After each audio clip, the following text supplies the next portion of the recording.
Hello, I'm Pastor Josh Ayler of Trinity Lutheran Church. You may recognize me from such films as Easter Morning or Worshiping Together While Apart, episodes March 22 and March 29. As you can probably tell, I am standing out here in a cemetery. This happens to be called Plainview Cemetery here in Mount Morris. The reason why I'm out here is because if we were under a normal schedule, our junior high ministry, our YC crew, would be out here with me, and we would be bouncing around checking out these different stones because each one of these stones tells a story. We may not have the whole story, but we can use our imaginations.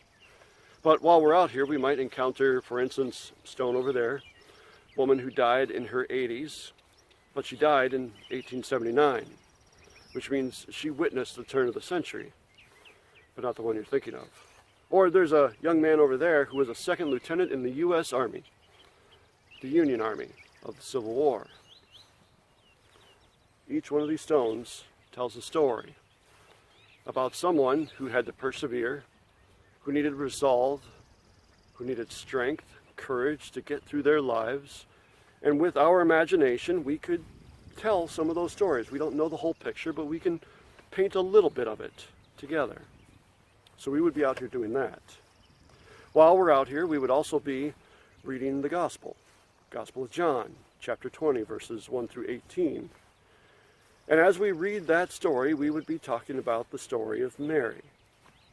Mary is an amazing character in the Gospel of John, in part because she is a prominent character in the Easter story, this classic Easter story that maybe you know or you've heard before. Mary goes to the tomb.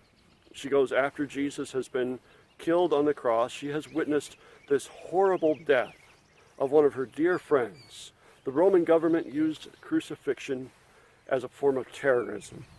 It was state-sanctioned violence. She watched Jesus as his body was being broken and destroyed beforehand, and then he was placed on the cross where he died, and then he was lowered and placed into a tomb. And she persevered. And she went back out. And the other Gospels tell us that she wasn't alone, that there were other women who went with her. In John, we narrow the focus down to Mary. Mary goes back out. She knows what his body is going to look like, but she goes looking for his body anyway because she wants to prepare it for a proper burial.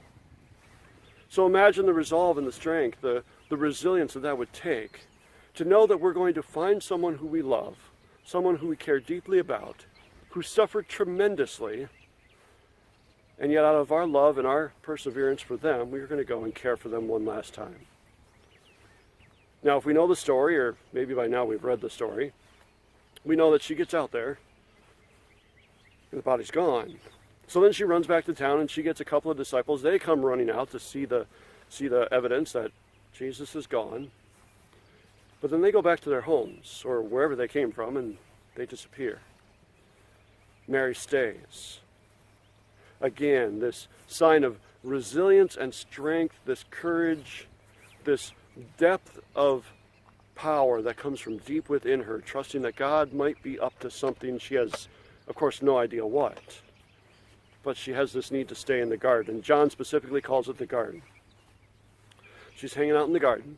She encounters a couple of angels there at the tomb. They aren't very helpful at all. They're more like informational kiosks. The angels, quite honestly, in Matthew and Luke are far more fascinating. She encounters them. They give her a pretty stock footage answer. She doesn't really mean a whole lot to her. She stays. And then she's encountered by, spoiler alert, if you haven't read the story yet, the risen Christ, whom she thinks is a gardener. Which seems crazy to us that she would not understand who Jesus is, and she can't figure out what he might look like, even though she just saw him a couple days before. Tells us a little bit about what may happen with Jesus when he is risen, that he may not have the same form that we would recognize. But also because John was talking about a garden, her instinct is to assume that he's a gardener. He's out there to care for the property. And then Jesus speaks to her, speaks her name, and she suddenly realizes that she's talking to the risen Christ, her Jesus. Mary's an amazing character. If it wasn't for Mary and for the other women disciples who followed Jesus all those years, If it wasn't for them going out to the garden that morning, we would not have Easter. They are the first proclaimers of the risen Christ. They are the first people to share the good news. Now that is strength and courage. So if you and I were together and we were hanging out with the YC crew out here in Plainview Cemetery in Mount Morris, Illinois, I would ask you two questions. The first question: who are some strong women in your life?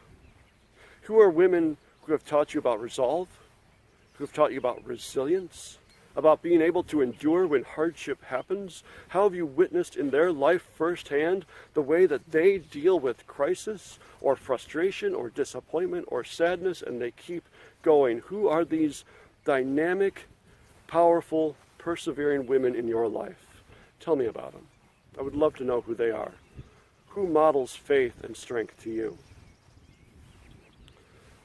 I would also ask you a second question, because we are actually tapering off. These are only the last few sessions that we would have left as a YC crew together. I would also ask you, what do we need to talk about? I know that this particular dialogue is really one-sided. I'm talking to a phone, and you're going to be reflecting to yourselves if you were in the YC crew or just simply wanted to fire off a question to me. But if you had a question, something that we should be talking about in these last sessions together in this unusual time that we are in, fire them off to me. There's a lot of stories out here. There's a lot going on out here, even though it just seems like stones and grass and a few trees behind me and around me. But there's a lot of people who've endured a lot in their life. Each one of these stones is a story of resolve and perseverance and strength. What are your stories? Who are the women in your life? And what should we be talking about? Especially if you're in my YC crew, or if you're in my church at all. Message me. You know how to get a hold of me. Send me an email. Send me a text message. DM me. What should we be talking about in these weird times where I talk to cameras and you type things up and somehow we maintain dialogue together? But also tell me who inspires you, who gives you strength and teaches you about faith, about God's determined grace and love for you that keeps you moving.